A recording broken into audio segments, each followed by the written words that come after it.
오늘 함께 들을 하나님의 말씀은 신약성경 누가복음 4장 1절에서 13절 말씀입니다. 누가복음 4장 1절부터 13절 교독하시는데 제가 1절 먼저 읽고 13절은 함께 읽겠습니다. 예수께서 성령의 충만함을 입어 요단강에서 돌아오사 광야에서 40일 동안 성령에게 이끌리시며 마귀에게 시험을 받으시더라. 이 모든 날에 아무것도 잡수시지 아니하시니 날수가 다함에 줄이신지라. 마귀가 이르되 내가 만일 하나님의 아들이거든 이 돌들에게 명하여 떡이 되게 하라. 예수께서 대답하시되 기록된 바 사람이 떡으로만 살 것이 아니라 하였느니라. 마귀가 또 예수를 이끌고 올라가서 순식간에 천하 만국을 보이며 이르되 이 모든 권위와 그 영광을 내가 내게 주리라. 이것은 내게 넘겨준 것이므로 내가 원하는 자에게 주노라. 그러므로 내가 만일 내게 절하면 다 내 것이 되리라. 예수께서 대답하여 이르시되 기록된 바 주 너의 하나님께 경배하고 다만 그를 섬기라 하였느니라. 또 이끌고 예루살렘으로 가서 성전 꼭대기에 세우고 이르되 내가 만일 하나님의 아들이거든 여기서 뛰어내리라. 기록되었으되 하나님이 너를 위하여 그 사자들을 명하사 너를 지키게 하시리라 하였고 또한 그들이 손으로 너를 받들어 내 발이 돌에 부딪히지 않게 하시리라 하였느니라. 예수께서 대답하여 이르시되 주 너의 하나님을 시험하지 말라 하였느니라. 마귀가 모든 시험을 다한 후에 얼마 동안 떠나니라. 아멘. 아멘. 오늘 본문 말씀은 우리가 익히 잘 알고 있는 내용입니다. 바로 예수님의 광야 시험에 관한 내용이죠. 오늘 누가복음에서 이 누가는 예수님의 이 광야 시험의 내용을 다루고 있는데 예수님께서 세례를 받으신 장면 3장 21절 이하 그리고 바로 이어서 예수님의 족보를 기록합니다. 예수님으로부터 시작해서 아담에게까지 거슬러 올라가는 족보를 소개하죠. 그리고 나서 바로 오늘 본문 말씀 예수님의 광야 시험을 다루고 있습니다. 이것은 굉장히 중요한 의미가 있습니다. 누가복음에서 누가가 예수님의 광야 시험을 어떻게 바라보고 있는가? 이 광야 시험을 통해서 어떤 메시지를 전하고 싶은가를 보여주는 대목이기 때문에 그렇습니다. 바로 예수님의 족보가 기록되었다는 거죠. 이 예수님의 족보가 예수님으로부터 아담에게로까지 거슬러 올라가고 있다는 점, 지금 마태복음의 족보와 또 다른 점이라고 할 수 있죠. 바로 이 점을 통해서 이 누가는 아담과 첫 번째 아담 그리고 둘째 아담으로 오신 예수 그리스도 이 둘 사이를 대조하고 있는 겁니다. 첫 번째 아담은 어떻게 됐죠? 실패했습니다. 사탄의 유혹에 넘어가서 실패했죠. 그런데 둘째 아담으로 오신 예수님은 어떻게 하시죠? 말씀으로 승리하시죠. 바로 이제 이 포인트를 누가는 강조하기 위해서 예수님의 족보를 예수님의 세례 받으시고 광야에서 시험 받으신 그 중간에 기록하고 있는 거죠. 오늘 본문을 통해서 과연 이 사탄이 마귀가 예수님에게 어떤 은밀한 제안들을 했는가? 그 목표가 무엇이었는가? 그리고 예수님은 그 사탄의 은밀한 이 유혹, 이 제안을 듣고 어떻게 이기셨는가 하는 이 내용을 살펴보면서 참 생명이 누구로부터 오는가? 그리고 그리스도인의 승리의 비결이 어디에 있는가?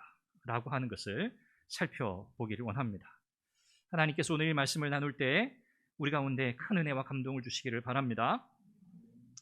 자, 여러분 창세기 1장으로 돌아가 보시죠. 아담이 타락하지 않았을 때 그의 상태가 어떠했는지 머릿속에 그려보세요. 하나님으로부터 지음을 받은 아담 그리고 하와, 그들이 타락하기 전에 그들은 그야말로 완벽한 삶을 살았습니다.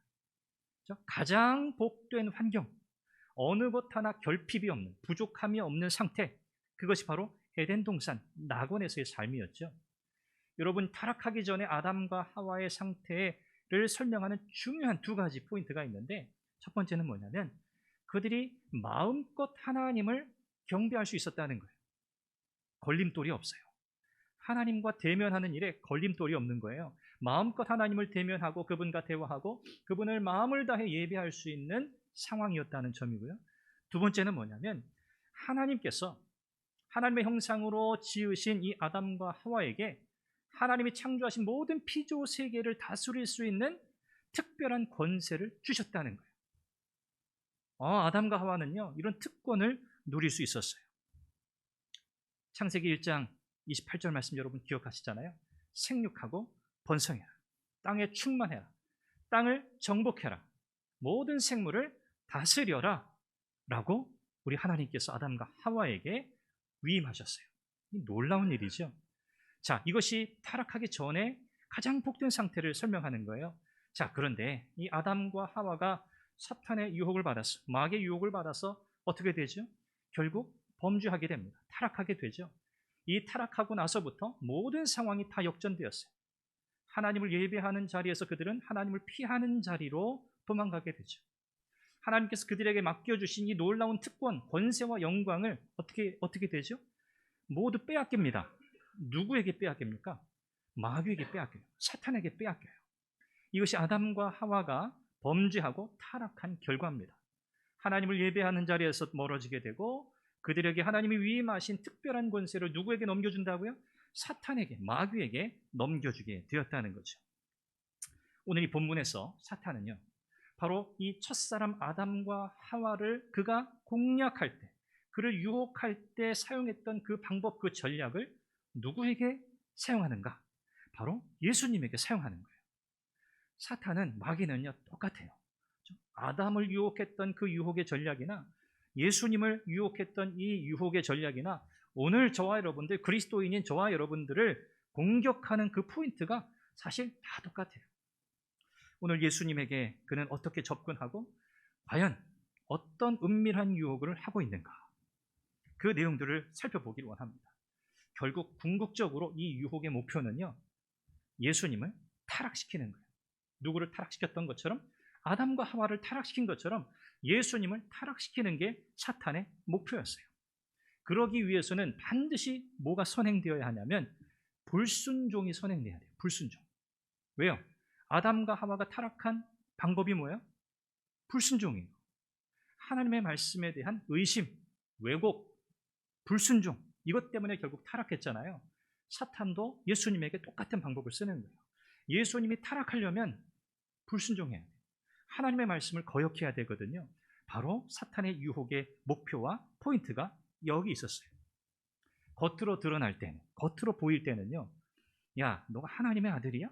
너가 진짜 그 메시아 맞아? 그렇다면 너의 능력을 발휘해봐. 사람들에게 인기를 끌만한 너의 능력을 좀 발휘해봐. 사람들의 이목을 좀 끌어봐. 라고 하는 일종의 정치적 메시아의 개념으로 보이긴 하지만 궁극적으로는 하나님께 대한 불순종을 요구하는 시험이었다는 거예요.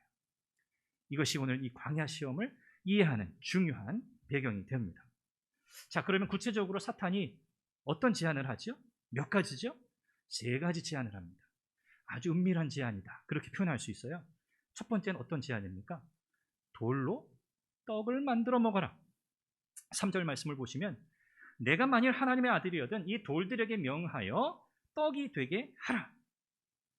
자, 여러분, 이 첫 번째 은밀한 유혹, 이것은요, 무엇과 연결할 수 있냐면 아담과 하와에게 사탄이 무엇을 따먹으라 한 것과 선과 악을 알게 하는 나무 열매를 따먹어라 라고 하는 유혹과 사실 연결되어 있어요. 비슷해요. 뭐예요? 본능적인 욕구를 자극하는 거예요. 야, 2절에 보니까, 오늘 본문 2절에 보니까 예수님이 40일 동안 성령에 이끌려서 광야에서 금식하셨잖아요. 그리고 마지막 부분에 줄이신지라 그랬어요. 줄이신지라. 배고프셨다는 거예요. 이 마귀가, 사탄이 잘 알고 있었어요. 그래서 첫 번째 예수님을 유혹하는 거죠. 야, 너 지금 배고프잖아. 너 능력 있잖아. 이 돌들 가지고 떡을 만들어서 빨리 너의 본능적 욕구를 충족시켜 채워. 그게 최우선이야. 라고 유혹하고 있는 겁니다. 두 번째 제안은 뭐죠? 천하 만국의 통치권을 너에게 줄게. 그거예요. 6절 말씀 보시면 모든 권위와 그 영광을 내가 내게 주리라. 자기가 뭔데? 이것은 내게 넘겨준 것이므로 내가 원하는 자에게 주노라. 사실이에요. 맞는 말이에요. 사탄에게 넘겨줬어요. 뭐가요? 아담과 하와에게 주셨던 세상 모든 만물을 나 대신, 하나님 대신 다스리라고 위임하신 그 위임의 권세와 영광과 특권이 누구에게 넘어갔다고요? 마귀에게 넘어갔거든요. 그러니까 지금 이 마귀가 하는 말이 틀린 말이 아니에요. 이건 다 내가 넘겨받은 거야. 그렇게 말하고 있잖아요. 그러니까 내가 원하는 자에게 주는 거야. 내 맘대로 이거 다 베풀 수 있는 거야. 그러니까 7절에 보니까 내가 만일 나에게 절하면 어떻게 하겠다고요? 다 너의 것이 될 거야 라고 제안합니다. 바로 이 유혹은요, 아담과 하와에게 위임하셨던 세상 만물에 대한 통치권에 대한 유혹이에요. 사탄은요, 잘 알고 있었어요. 예수님이 왜 이 땅에 오셨나? 예수님이 이 땅에 오신 이유가 뭡니까?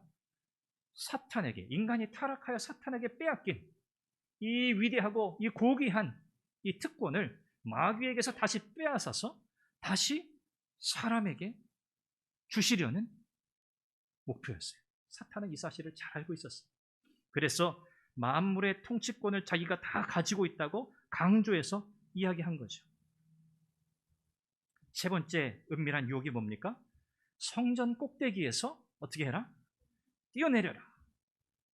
뛰어내려도 죽지 않을 거야. 예루살렘 성전 꼭대기에 예수님을 데려가서 천하만국을 다 보여주면서 뛰어내려. 천사들이 나타나서 발이 땅에 닿기도 전에 그 손으로 너를 다 붙들어서 안전하게 땅에 착지할 수 있도록 도울 테니까 걱정하지 말고 뛰어내려. 9절에 보니까 내가 만일 하나님의 아들이거든 여기서 뛰어내리라. 사탄은요 늘 가정을 해요. 가정. 하나님의 아들이시잖아요. 예수님 하나님의 아들이세요. 그런데 뭐라 그래요? If 너 만약에 하나님의 아들이면 그렇게 해. 사탄이 거짓말장이라는 게 여기서 바로 드러나요. 이 시험은요, 이 유혹은 하나님의 말씀을 왜곡하는 사탄의 특성을 잘 보여주는 거예요. 여러분, 사탄이 아담과 하와에게 접근해서 유혹할 때, 특별히 이 하와를 통해서 처음 접근했잖아요. 자, 선악과를 딱 바라보면서 사탄이 했던 거짓말이 뭡니까? 먹어. 보기에도 좋고 탐스럽고 정말 먹음직스럽잖아. 하나님 너에게 뭐라고 말씀하셨니? 하나님 뭐라고 하셨어요? 먹으면 어떻게 된다? 반드시 죽는다. 정령 죽으리라 하셨잖아요. 그런데 그 말씀을 사탄이 어떻게 왜곡합니까? 죽을까 하노라. 죽을 수도 있고 안 죽을 수도 있는데 그건 몰라. 먹어봐야 알아. 나 비밀 알고 있는데 왜 하나님이 못 먹게 한지 알아?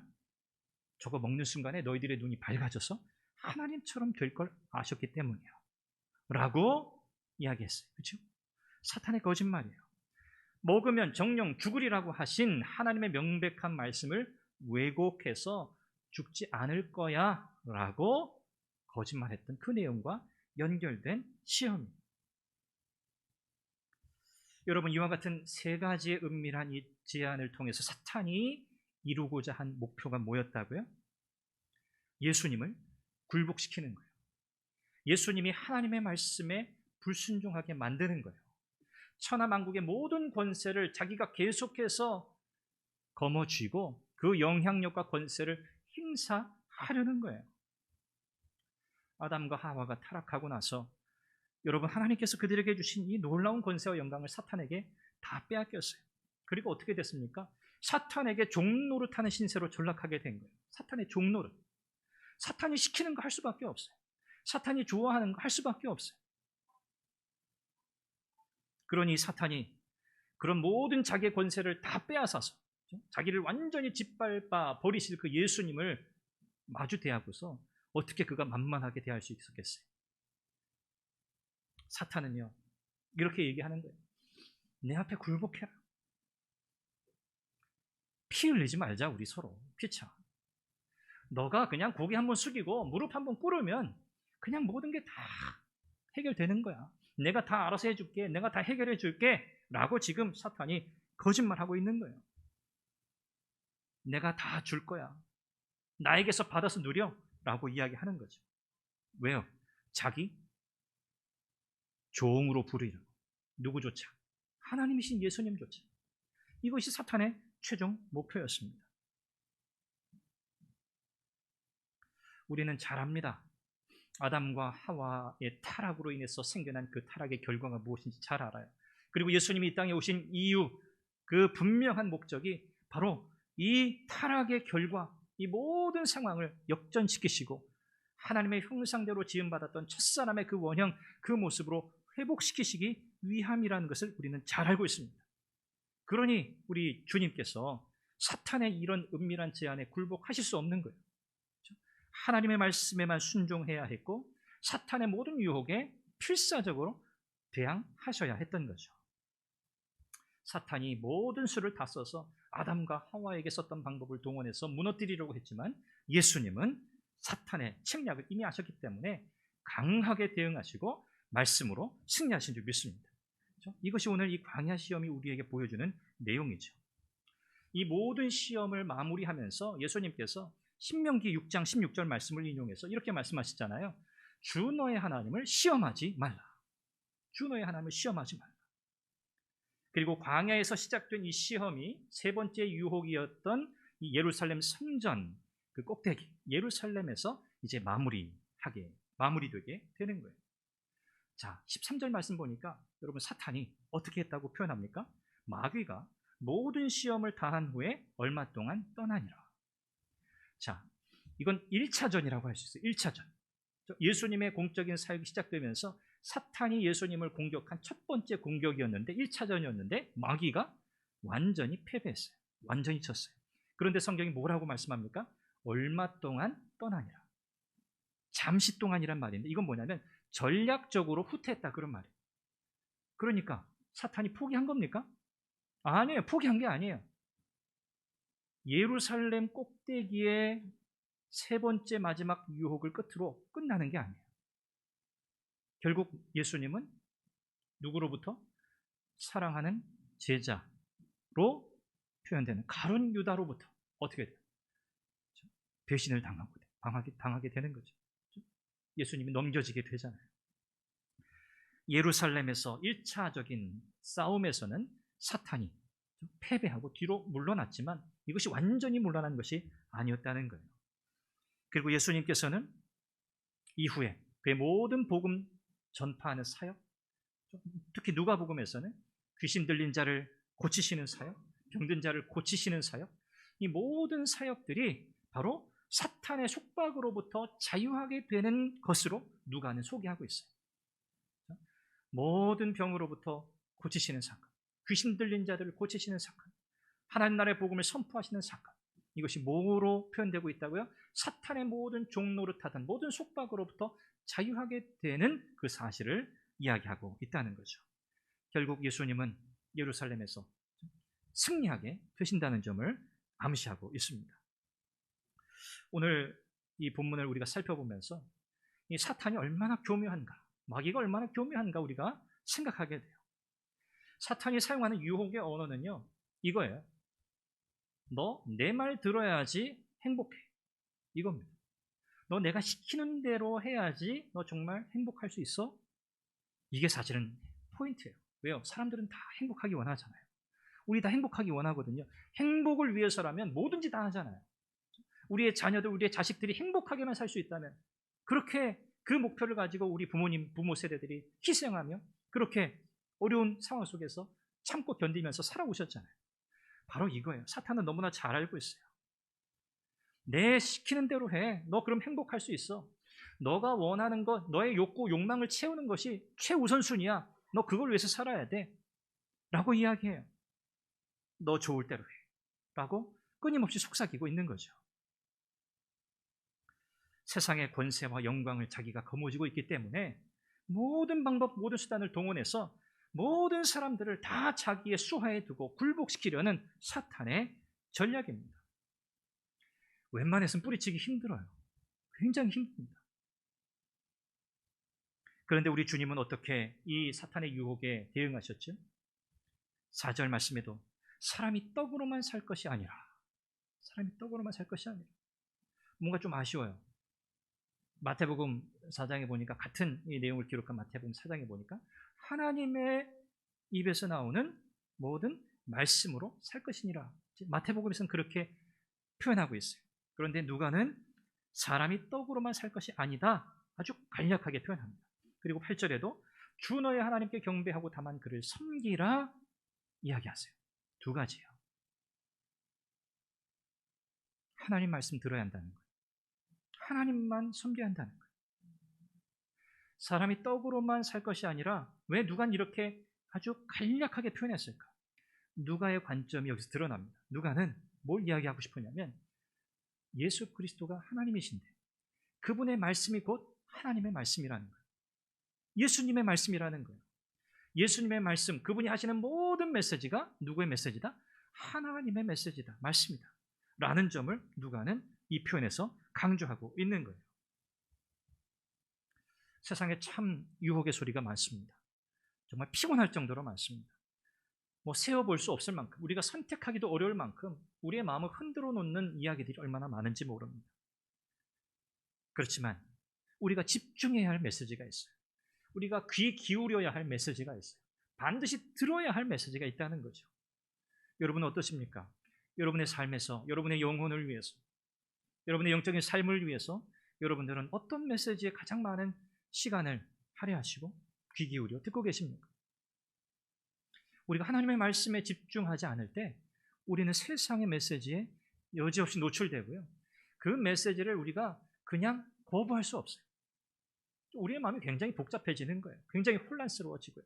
그러면 뭐가 찾아옵니까? 염려와 불안과 걱정과 탄식과 낙심과 절망이 우리의 마음속에 자리 잡기 시작하는 거예요. 그래서 절대적으로 우리 성도의 삶은, 그리스도인의 삶은 하나님의 말씀으로 우리의 속사람을 채우는 거예요. 다른 방법이 없어요. 하나님 말씀이 채워져야 모든 헛된 생각들, 모든 세상의 헛된 메시지들이 빠져나오는 거예요.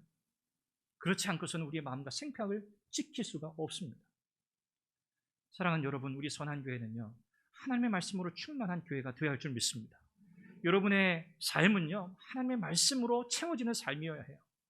여러분, 하나님의 말씀이 우리 속에 없기 때문에 모든 병리적인 현상들이 영적으로 육체적으로 다 나타난다고 저는 생각해요. 어떤 방법으로도 사실 해결되지 않아요. 예수 그리스도의 십자가, 하나님의 은혜, 보혈의 능력이 아니면 사실 인생은요, 근본적으로 바뀌지 않습니다. 그래서 우리는 날마다 어떻게 해야 돼요? 말씀 앞에 서야 하고, 그리스도의 복음 앞에 다시 서야 하고, 예수 그리스도의 십자가 보혈의 능력을 의지할 수밖에 없는 거예요. 여기에 소망이 있는 줄 믿습니다.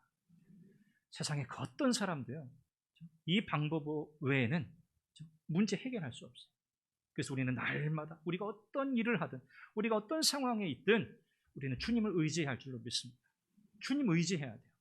물론 우리가 여러 가지 방법을 다 동원해야죠. 우리가 배운 지식, 우리가 가지고 있는 재능 다 활용해야죠. 그런데 그걸로 해결된다? 아니에요. 보혈의 능력에 의지할 때만 그것이 효과적으로 사용되는 거예요. 여러분 꼭 기억하시길 바랍니다. 오늘 이 본문을 통해서 누가는 예수님의 말씀을 들어야 산다고 강조합니다. 이제 예수님의 공생애를 시작하시면서 예수님께서 전파하시는 하나님 나라의 복음, 이 복음을 들어야만 산다는 거예요. 여기에 참 생명이 있다는 거예요. 지금까지 이 사람들은 하나님 말씀을 듣는 자가 아니었어요. 물론 들었겠죠. 그들의 귀로 들려지니까 그들이 회당에 가서 메시지를 들었겠죠. 그런데 그들이 그 메시지를 들음으로 그들의 삶이 변화되었거나 그들의 삶에 진정한 소망이 있다거나 그런 변화의 역사가 그들에게 없었어요. 이제 새 시대가 왔다는 거예요. 이제 누구든지 예수 그리스도를 통해서, 그분의 입을 통해서 증거되고 선포되는 그 은혜의 말씀, 그 복음의 말씀을 듣는 자는 누구든지 새 생명을 얻게 되고 참으로 복된 인생을 살게 된다는 것이 바로 누가가 이야기하고 싶었던 메시지였습니다. 저와 여러분들도 사실 예수님 믿기 전에 다 마귀의 종이었어요. 마귀의 종 노릇하던 비참한 인생이었어요. 그러니 우리가 하나님의 말씀을 듣고 순종할 길이 없는 거예요. 우리 주님께서 요한복음 8장 47절에 그 말씀하셨잖아요. 하나님께 속한 자는 누구의 말씀을 듣는다? 하나님의 말씀을 듣나니. 너희가 듣지 않는 것은 무엇 때문이다? 하나님께 속하지 아니했기 때문이다. 당연하죠. 우리는 누구에게 속해 있었거든요? 마귀에게 속했거든요. 그러니 하나님의 말씀을 듣지 못하는 거예요. 들어도 그 말씀을 받아들이지 못하는 거예요. 우리는 그랬어요. 그런데 이제는 어떻습니까? 하나님의 은혜로 저와 여러분들은 예수님 통해서 우리 죄의 문제 해결받고 하나님의 자녀 되었어요. 불순종의 자리에서 순종의 자리가 가능한 놀라운 은혜를 우리가 받았어요. 이것이 우리 안에 일어난 진정한 변화죠. 불순종에서 순종의 자리로 나아갈 수 있게 된 거죠. 그래서 이제 저와 여러분들은요, 우리 주님의 말씀, 곧 복음의 메시지 앞에서 그 말씀에 적극적으로 순종하고 말씀대로 실천하며 사는 신앙의 삶이 절대적으로 요구됩니다. 그냥 듣는 것으로 안 되는 거예요. 듣는 것으로는 안 돼요. 반드시 어떻게 해야 됩니까? 듣고 행하는 자가 되어야 하는 거예요. 말씀을 듣기만 하는 자가 되면 절대 안 됩니다. 과연 우리는 어떻게 하나님의 말씀을 듣는 자가 되고 그 말씀을 듣고 우리의 삶 속에서 그 말씀의 순종이라고 하는 이 결과로 열매 맺는 삶을 살 수 있을 것인가? 저는 이제 이 본문을 이렇게 준비하면서, 이 말씀을 준비하면서 이 부분을 우리가 한번 점검해야겠다, 그 생각이 들었어요. 그건 뭐냐면 바로 우리의 언어입니다. 우리의 언어, 우리의 말이에요. 실천적으로 이 본문의 메시지를 종합적으로 적용해 본다면 우리의 언어가 거듭나야 한다. 우리의 언어가 변화되어야 한다. 저는 그렇게 이해하고 여러분들에게 말씀하고 싶어요. 요한복음 8장 44절에 우리 주님께서 마귀를 향해서 뭐라고 표현하셨냐면 거짓의 아비, 거짓의 아비, 거짓말쟁이, 이렇게 말씀하셨어요. 사탄이, 마귀가 어떻게 하나님의 백성들을 쥐고 흔들려고 하느냐? 다름 아니라 말을 통해서요. 언어를 통해서입니다. 그가 아담과 하와를 유혹할 때에도 뱀, 하나님이 지으신 들짐승 중에 가장 간교한, 이렇게 표현됐잖아요. 성경에. 하나님이 지으신 들짐승 중에 악한 들짐승은 하나도 없습니다. 이 간교하다는 이 뉘앙스가 좀 부정적이잖아요. 원래 히브리 언어의 의미를 따지면은 지혜로운, 그런 의미가 강해요. 하나님이 지으신 들짐승 중에 가장 지혜로운 뱀, 그 뱀을 수단으로 삼은 거예요. 그래서 뱀이 뭐 한 거예요? 말하잖아요. 말. 여러분, 들짐승이 말하는 거 들어보신 분? 뱀이 말하는 거 들어보신 분? 없죠. 들짐승은 인간의 언어를 할 수가 없어요. 하와가 결정적으로 충격받고 넘어간 포인트가 그거예요. 들짐승이 말을 하네? 거기에 마음을 빼앗긴 거죠. 사탄의 유혹 포인트가 바로 거기에 있었어요. 모든 유혹은요, 바로 이 언어, 말로부터 시작된다는 것을 여러분 기억하셔야 돼요. 사탄은 그래서요, 모든 거짓을 조장하고 모든 이 진리를 왜곡하고 오염시키는데 달인이에요, 달인. 생활의 달인이 아니라 하나님의 진리를 왜곡하고 이 진리를 바꾸고 더럽히는 그 일에는 따라갈 존재가 없어요. 지금도 사탄이 뭐 하고 있습니까? 우리의 마음속에 끊임없이 유혹의 메시지를 주고 있는 거예요. 계속 우리에게 하나님 말씀대로 살아야 되는데 우리가 잘 그렇게 못하잖아요. 그럼 어떻게 돼요? 우리 실망하잖아요. 낙심하잖아요. 내가 또 잘못했네. 내가 잘 못 살았네. 내가 하나님 앞에 또 이렇게 부끄럽게 살았네. 그럴 수 있죠. 그죠? 그런데 사탄은요, 우리가 그렇게 우리 자신을 향해서 우리 연약함을 고백할 때 그 고백조차도 놓치지 않아요. 그걸 딛고 회개하고 돌이켜서 하나님 앞에 나오도록 성령께서 우리를 도우시는데 사탄은 반대로 이래요. 그래, 나는 해보니까 안 돼. 나 해보니까 안 되더라. 내 성경 읽기 1년 연초에 늘 계획했는데 연말 내 성경 한 권도 못 읽었어. 이렇게 되는 거예요.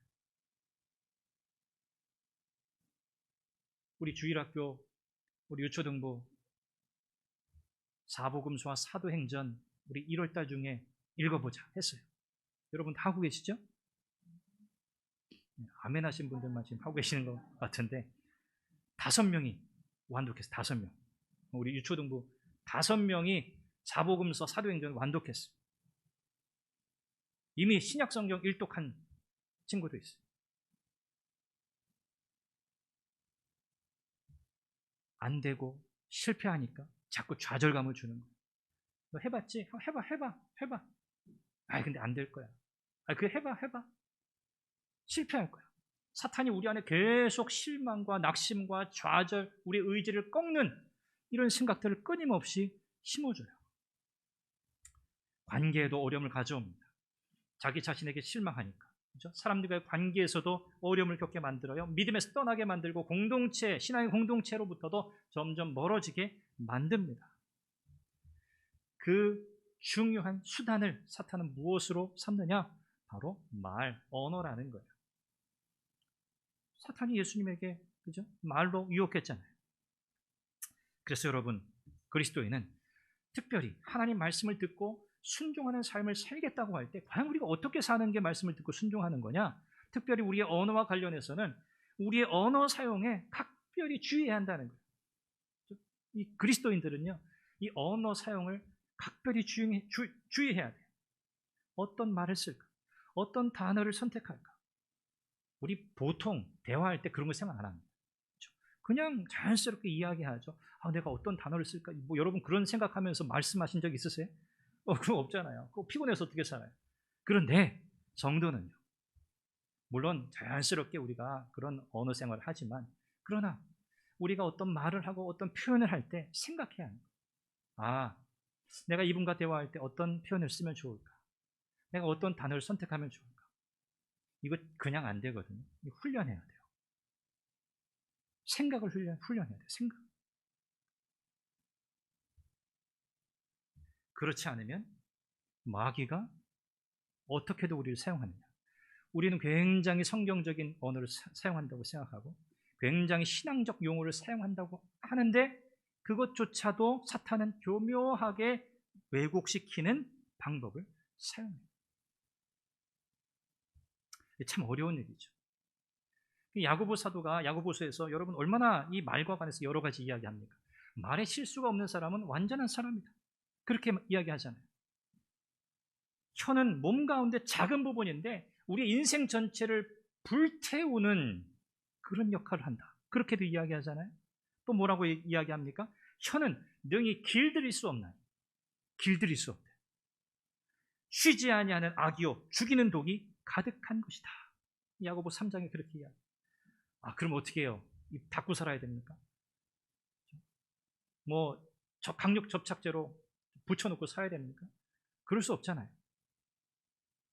그래서 성경은 우리에게 야고보 사도가 이야기하는 것처럼 이 혀를 가지고 하나님을 찬양하기도 하고 또 사람들을 저주하기도 하는데 이렇게 살아서는 안 된다고 야고보 사도가 이야기하잖아요. 우리는 하나님의 자녀 되었고요. 성도가 되었고 이제 그리스도 안에서 새로운 피조물이라고 불리우는 사람들이에요. 우리가 예수 믿고 살아가는데 우리에게 이런 변화들이 없다면 우리는 정말 예수 믿는 게 뭔가 다시 생각해 봐야 돼요.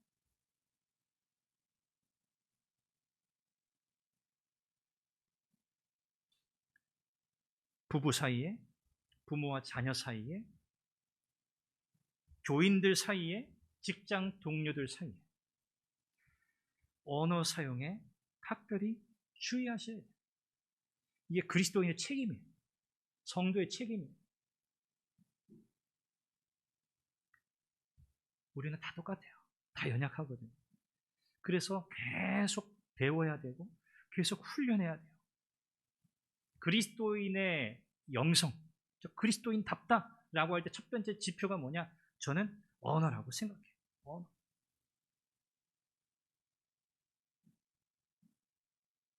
참된 회개가 행동의 변화라고 지난주에 말씀 함께 나누었죠. 행동의 변화 속에 뭐가 포함됩니까? 바로 우리의 언어 생활의 변화가 포함되어 있는 거예요. 그래서 참 말 잘하시는 분들, 참 이렇게 다른 사람들을 격려하고 위로하고 세워주고 하는 그런 분들을 만나면 대화하는 것이 즐거워요. 그렇죠? 그렇지 않아요? 그렇지 않을 때는요. 저 자신도 마찬가지입니다. 좀 비판적이고 좀 불평하는 말, 그런 언어를 제가 사용하면 저도 마음이 참 힘들고 편하지가 않아요. 내가 참 오늘 이런 부분에서 내가 또 실수했구나. 그런 생각을 할 때가 얼마나 많은지 몰라요. 여러분, 신앙생활은요, 사탄과 영적인 전쟁이잖아요. 영적인 싸움이거든요. 이 영적인 싸움, 이것은요, 달리 표현하면 사탄의 거짓말과 속임수에 대항하는 싸움이에요. 그래서 우리가 사탄의 거짓과 속임수의 앞잡이로 그렇게 농락당하지 않아야 돼요. 데살로니가전서 5장 22절에 보니까 악은 어떤 모양이라도 버려라 이렇게 말씀하고요. 에베소서 4장 25절에 보니까 그런즉 거짓을 버리고 각각 그 이웃과 더불어 참된 것을 말하라 라고 말씀해요. 사랑 안에서 참된 것을 말하라. 이것이 성도의 그리스도인의 언어의 생활에 분명한 기준인 줄 믿습니다. 여러분, 우리가 과연 예수 믿고 참 변화되고 기쁘고 즐겁고 감사하다, 과연 내가 뭐가 바뀌었나? 뭐가 새로워졌나? 나는 지금 뭐가 변화되고 있나? 나는 어떤 면에서 신앙의 진보를 이루고 있나? 여러분, 이런 것들이 여러분들의 삶 속에서 체크가 되고 점검이 되고, 내가 한 걸음 성장했구나, 내가 이렇게 좀 변화되고 있구나. 여러분, 이것이 신앙생활의 기쁨이거든요. 이것이 성장과 성숙의 과정이거든요. 여러분, 이런 변화를 함께, 저와 함께, 우리 모든 성도들이 함께 누리면 좋겠습니다. 예수 믿는다, 교회 다닌다, 그 말보다 저 사람은 진짜 만날수록 저 사람을 또 만나고 싶어, 저 사람과 자꾸 이야기하고 싶어, 저 사람과 이야기하면 힘을 얻어, 용기를 얻어, 내 마음이 진짜 위로를 받아. 그런데 알고 보니 저 사람 예수 믿는 사람이라네. 예수 믿는 사람들은 이렇게 사는구나. 여러분, 이것이 뭐예요? 이것이 전도가 되는 거예요. 오늘 예수님께서 광야에서 사탄에게 받으신 이 세 가지 이 시험, 이 말씀을 통해서 예수님이 어떻게 승리하셨는가, 그리고 불순종의 요구 앞에 우리 주님께서는 굴복하지 않으시고 순종으로 응답하시고 승리하셨다는 점, 오늘 예수 그리스도의 말씀을 듣는 자라야 하나님을 사랑하는 자고, 듣고 지키는 자라야 하나님께서 기뻐하시는 믿음의 사람인 줄로 믿습니다. 저와 여러분들의 언어의 삶이 각별하게 하나님 보실 때 정말 새로워지고 변화되고, 여러분 모두 여러분의 입을 통해서 다른 사람들을 축복하고 위로하고 격려하고 세우고, 때로는 신앙적으로 하나님의 말씀 진리를 단호하고 명확하게 신앙적으로 권면하고, 그러나 사랑 안에서 그 모든 일들을 행하는 저와 여러분들 되시기를 간절히 바랍니다. 저와 여러분들의 목표는요, 성장하고 성숙하는 것, 하나님 기뻐하시는 모습. 여러분 꼭 기억하십시오. 부부 사이 대화 점검해 보세요. 부모와 자녀 사이의 대화 점검해 보세요. 친구들 사이에, 직장 동료들 사이에, 이거 왜 우리가 고민해야 됩니까? 우리 예수 믿는 사람이니까 고민하는 거예요. 예수 믿지 않으면 이런 이야기 할 필요가 없어요. 그렇죠? 그거 얼마나 힘들고 불편한데요. 그거 일일이 다 신경 써요. 그런데 우리는 그래야 할 책임이 있는 거예요. 그리스도인이기 때문에 우리는 달라야 되잖아요. 그렇죠? 저와 여러분 모두 이런 은혜 속에서 진정한 변화를 경험하고 선한 열매 맺는 복된 성도가 되시기를 간절히 바랍니다. 기도하겠습니다. 우리 한번 같이 기도하죠. 하나님, 우리는 복음 앞에 그 말씀을 듣고 살아야 하는 인생입니다. 여기에 참 생명이 있고 참 우리의 인생을 변화시키는 능력이 있는 줄 믿습니다. 우리가 하나님의 은혜를 누리고 있는데 정말 특별히 우리의 언어의 삶이 새로워지길 원합니다. 하나님, 은혜를 주옵소서. 우리의 입을 통해 많은 사람들을 위로하고 격려하고 배려하고 칭찬하는 그런 말이 나오게 하옵소서. 언어의 삶에 있어서 새로워지는 우리가 되게 해달라고 우리 같이 한번 기도하겠습니다. 기도합니다. 살아계신 아버지 하나님, 은혜와 사랑을 감사합니다. 하나님께서 오늘 주의 말씀을 통해서 우리에게 참 예수 그리스도께서 이 땅에 오신 이유와 목적이 무엇인지, 그리고 사탄이 예수님의 그 목적을 알고 어떻게 예수님을 유혹하여 시험에서 타락시키려고 했었는지 우리가 말씀을 통해 살펴보았습니다. 하나님의 말씀에 불순종하도록 요구했던 사탄의 모든 요구, 우리 주님은 순종으로 이기셨습니다. 말씀으로 승리하셨습니다. 예수님의 말씀을 듣는 자라야 참 생명을 얻게 됩니다. 하나님, 우리는 이제 예수 그리스도 안에서 하나님의 자녀 되었고 하나님 새로운 피조물 되었습니다. 이제 특별히 사탄이 언어를 통해서, 말을 통해서 그 수단으로 삼아 우리를 유혹하는 상황 속에서 우리가 믿음으로 승리하게 하시고, 하나님 특별히 우리의 언어 생활에 주의하여 하나님 기뻐하시는 복된 신앙의 삶을 살도록 도와주옵소서. 하나님 아버지, 오늘도 주의 말씀으로 우리에게 하나님의 뜻이 무엇인지 이해하도록 도우셔서 감사합니다. 우리가 그리스도인이라는 것, 우리가 예수 믿는 사람이라는 것, 이것이 구체적으로 나의 삶 속에 어떻게 실천되고 있는지를 생각하는 복된 시간이 되게 해 주옵소서. 특별히 우리의 언어의 삶이 새로워지길 원합니다. 우리의 마음과 우리의 생각의 변화, 우리의 행동의 변화뿐만 아니라 우리의 언어 생활 또한 주님 기뻐하시는 모습으로 날로 새로워지게 해 주옵소서. 어렵고 힘들 것입니다. 시간이 걸릴 것입니다. 그러나 의식을 가지고 생각을 가지고 하나님 앞에 부지런히 영적으로 훈련하고 다듬어서 하나님께서 기뻐하시는 귀한 성도의 삶이 되게 해 주옵소서. 예수님의 이름으로 기도합니다. 아멘.